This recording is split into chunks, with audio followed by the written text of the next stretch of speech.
அடுத்ததாக மீன ராசிக்காரர்கள். சார், மீன ராசி எப்படி சார் இருப்பாங்க இந்த வருஷம்? இப்போ அடுத்து கடைசியா இருக்கக்கூடிய மீனராசி நேயர்கள், எப்படா என் ராசி வரும் கார்த்திக் சார் வாயை திறந்துட்டீங்க, அது வரைக்கும் சந்தோஷம் சீக்கிரமாவே அப்படின்னு கேட்கக்கூடிய மீனராசி நேயர்களுக்கு கவிதை, கற்பனை, ஆசைகள், பாசங்கள் இதெல்லாம் ஜெயிக்கக்கூடிய ஒரு டைம் பீரியட். மனதில் இருக்கிற நியாயமான ஆசை, மனதில் இருக்கிற அநியாயமான ஆசை.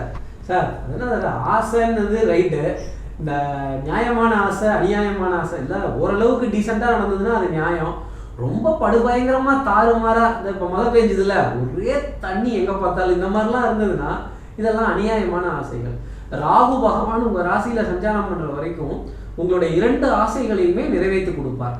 தன் ஆசையை நிறைவேற்றுவதில் ராகு பகவான் மாதிரி முடியவே முடியாது. அதனால தான் என்ன சொன்னால் அர்த்தகாயம் மகாவீரியம் சந்திர ஆதித்ய விமர்தனம் சிம்ஹிகா கர்ப்ப சம்பூதம் தம் ராகும் பிரணமான்மயம். அதாவது சூரியனையும் சந்திரனையும் ஜெயிச்ச ராகுவே அப்படிங்கிறது தான் இதோட பேர்.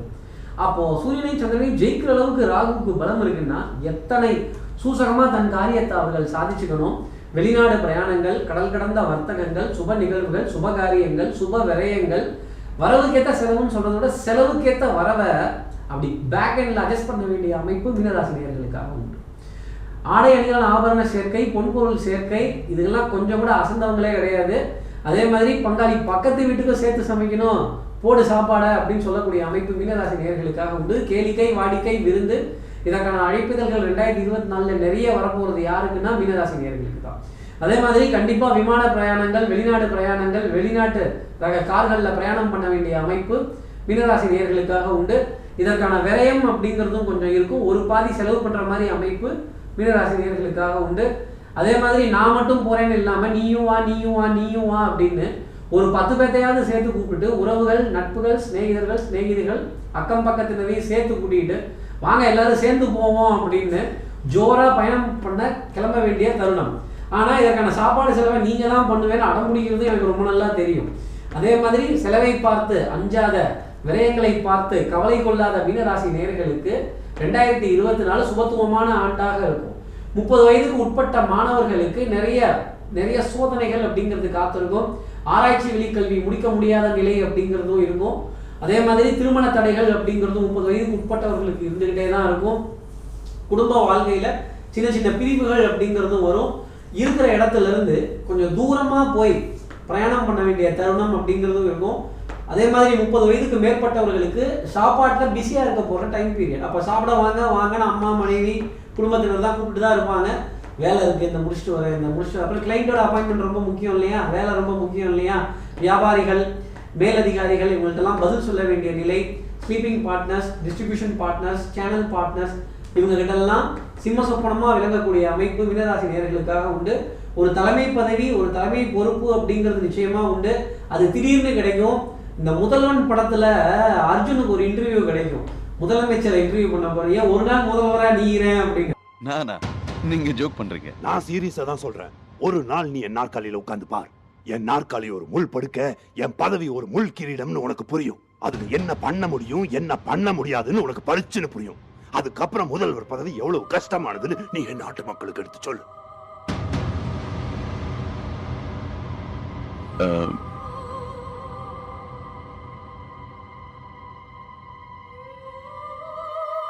அது போல ஒரு வாய்ப்பு, பிரகாசமான வாய்ப்பு மீனராசி நேயர்களுக்காக காத்திருக்கும். அகஸ்மாத்தா அந்த வாய்ப்பு கிடைக்கும். கிரகம் கெடுக்கிறதுல எவ்வளோ கில்லாடியோ, கிரகம் கெடுக்கிறதுக்கு எவ்வளோ பேர் போனதோ, கிரகம் கொடுக்கறதுக்கும் அவ்வளோ பேர் போனது அப்படிங்கிறத மீனராசி நேயர்கள் புரிஞ்சுக்கணும். அதே மாதிரி பெற்றோர் பெரியவர்கள் இடத்துல பக்தி, மூதாதையர்கள் இடத்துல பிரியம், தெய்வ காரியங்களின் மீது ஈர்ப்பு, தான தர்மங்களின் மீது ஆசை கொண்ட மீனராசி நேயர்களுக்கு தொட்டதெல்லாம் பொண்ணாகக்கூடிய டைம் பீரியடாக இருந்தாலும் உடல் நலத்திலையும் மனோ நலத்திலையும் சின்ன ஒரு எச்சரிக்கை அப்படிங்கிறத வச்சுக்கணும். நேரத்துக்கு சாப்பிடணுங்கிறது ஒரு கடமை. அந்த ஆகாரம் சூடாக எடுத்துக்கணும் அப்படிங்கிறது மீனராசி நேயர்களுக்கு நான் சொல்லக்கூடிய தனிப்பட்ட ஆலோசனை. குருவின் மீது அதிக பக்தி, கோமாதா பசுக்களின் மீது அதிக பாசம் அப்படிங்கிறது மீனராசி நேயர்களுக்கு இயல்பாகவே இருக்கும். மீனராசிக்கு என்ன பரிகாரம் கொஞ்சம் சொல்லிடுங்க. உங்களுக்கு நான் சொல்லக்கூடிய பரிகாரமே கோ பூஜை, கோ தானம், கோ வழிபாடு.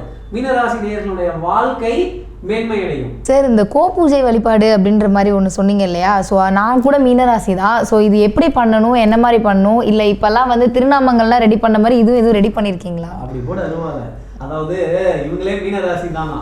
அப்போ கோபூஜை அப்படிங்கிறது எவ்வளோ மகத்துவமானது, எவ்வளோ சிறப்பானது அப்படின்னு மந்திர உபாசனைகள் வேற. கண்டிப்பாக கோபூஜைக்கான ஏற்பாடும் செய்திருக்கேன். நம்ம நேயர்கள் சந்தோஷமாக அதை பார்த்து ஆனந்தப்படலாம். மீனராசி நேயர்களாக இருந்தீங்கன்னா ரொம்ப சந்தோஷப்பட்டுக்கங்க. கோமாதா 1000 வருடங்கள் பிரம்மதேவர்கிட்ட தவம் இருந்து வரம் பெற்ற ஒரு ஜீவன். என்னுடைய வாய் முதல் வாழ்வரை மானுட பிறவிகளுக்கு பயன்படணுங்கிற வரத்தை பிரம்மதேவர்கிட்ட கேட்டு வாங்கினது. அதே போலவே பால் இல்லாத உணவுப் பொருள் அப்படிங்கிறது இருக்கவே முடியாது. கோவில்கள்லேயும் சரி, தெய்வங்களுக்கு பூஜை பண்ணுறதுலேயும் சரி, சொர்ணாபிஷேகம், அந்த அபிஷேகம், இந்த அபிஷேகம், எந்த அபிஷேகமாக இருந்தாலும் பசும் பால் அபிஷேகம் பண்ணுவதற்கு ஈடாகாது. பசு நெய் தீபம் ஏற்றுவதற்கு ஈடாகாது. தயிர் அத்தனை தோஷங்களை நம்ம வயிற்றுலேருந்து எடுத்துரும், நம்ம உடல்லேருந்து எடுத்துரும். அப்படி உன்னதமான பொருட்களை தரக்கூடிய கோமாதாவின் சந்ததியாக வந்த பசுக்களை இப்போ பூஜை செய்ய போகிறோம். அதில் கோபூஜை அப்படிங்கிறது இப்போ நடக்குது. இவங்களே மீனராசியா, இவங்க கையிலேயே கொடுத்து அந்த கோபூஜையை நம்ம நடத்திடுவோமே, எப்படி இருக்கு என்னன்னு கொஞ்சம் சந்தோஷமாக இருக்கும்ல.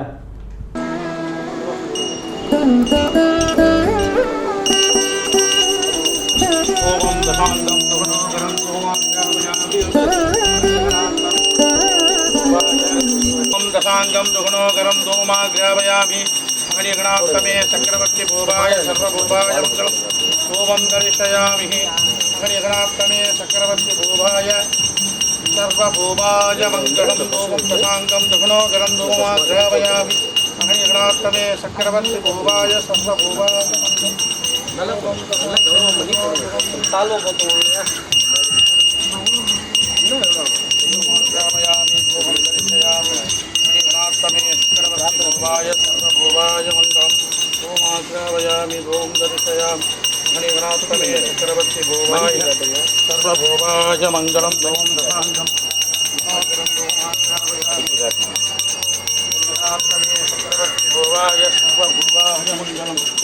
ஓமாக்ராபயாமி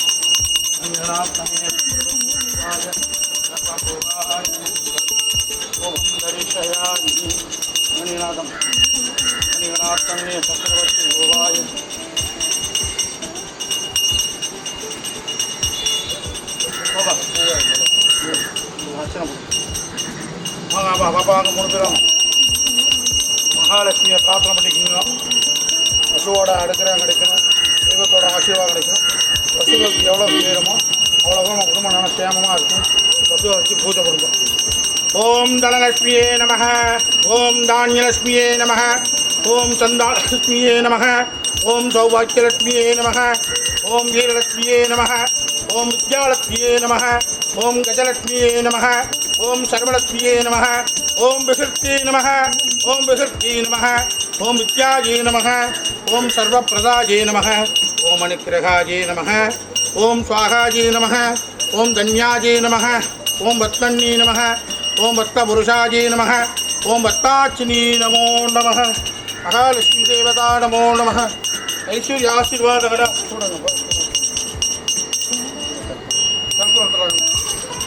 ராஜாதிராஜாய புனர்வராஜனே பேராய வைஷ்ணவராஜ மகாராஜாய நமோ நமः.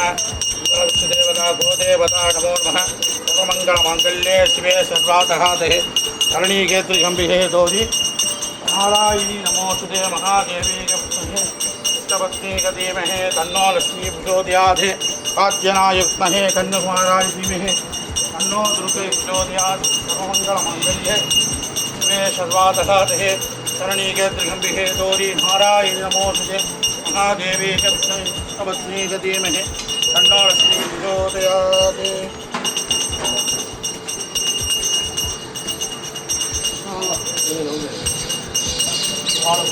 அப்படி வந்துருங்க, நான் வந்துருங்க அப்படி.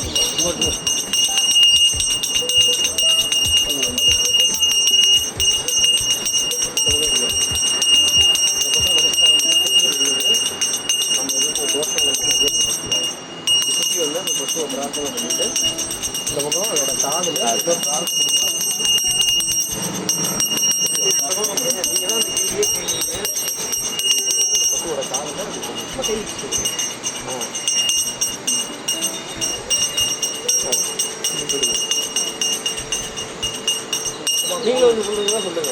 சுற்றி வாமா, சுற்றி வாமா. சுத்தி வந்து அதோட காதுல பிரார்த்தனை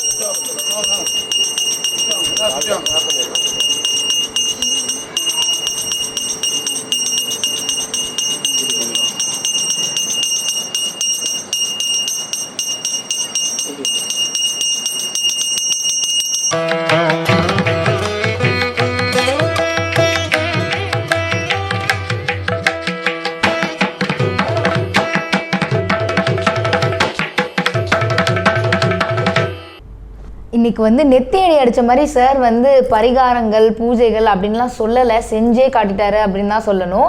அதுவும் இல்லாமல் மீனராசி நேயர்கள் நான் வந்து ரொம்பவே பலனடைஞ்சேன் அப்படின்றதையும் இந்த தருணத்தில் சொல்லிக்க விரும்புகிறேன்.